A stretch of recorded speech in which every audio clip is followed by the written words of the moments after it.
আল্লাহর নবী যেমনি ভাবে নামাজ পড়লে আল্লাহ তাআলা বান্দার জন্য জান্নাত দিবেন বলেছেন, নামাজ না পড়লে কি জান্নাত দিবেন না জাহান্নাম? এজন্য আল্লাহর নবী বলেন, যে ব্যক্তি নামাজের প্রতি অবহেলা করে নামাজ পড়ে না তাকে 14 বা 15 প্রকার আযাব দেয়া হবে। 5 প্রকার দুনিয়াতে। 1 নাম্বার হলো তার জীবনের কোনো বরকত থাকবে না। 2 নাম্বার তার চেহারা হইতে নেককারদের নূর দূর করে দেয়া হবে। 3 নাম্বার তার নেককার সমূহের কোনো বদলা দেওয়া হবে না। 4 নাম্বার তার কোনো দোয়া কবুল হবে না। 5 নাম্বার নেক বান্দাদের দোয়ার মধ্যে তার কোনো হক থাকবে না। নাউজুবিল্লাহ। মৃত্যুর সময় 3 প্রকার আযাব। জিল্লতের সহিত মৃত্যুবরণ হইবে, অশান্তি অবস্থায় পেরেশানি অবস্থায় তার মৃত্যু হবে, ক্ষুধার্ত অবস্থায় মৃত্যু হবে।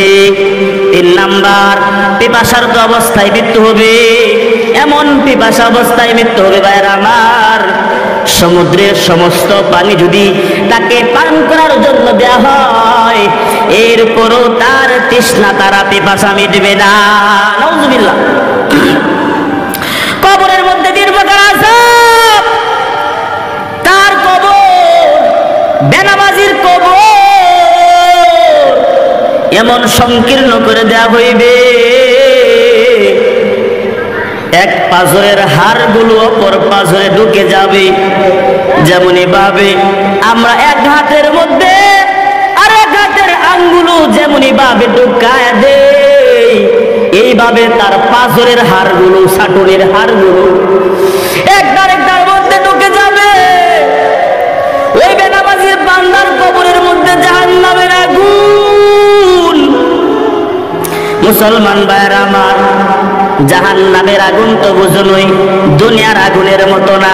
দুনিয়ার আগুন হলো একবার, জাহান্নামের আগুনের তেজ হলো 70।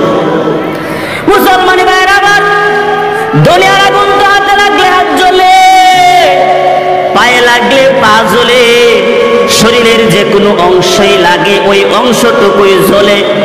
কিন্তু জাহান্নামের আগুন এমন নয়।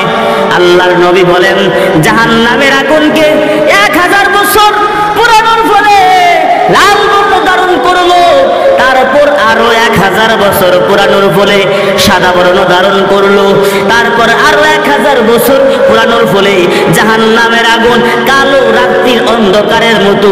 ওই জাহান্নামের আগুন যখন ওই বেনামাজির কবরে দেয়া হবে, ওই জাহান্নাম, আল্লাহর নবী বলেন, ওই জাহান্নামের আগুন তেমন, জাহান্নামের আগুনের মধ্যে যখন বেনামাজি বান্দাকে নিক্ষেপ করা হবে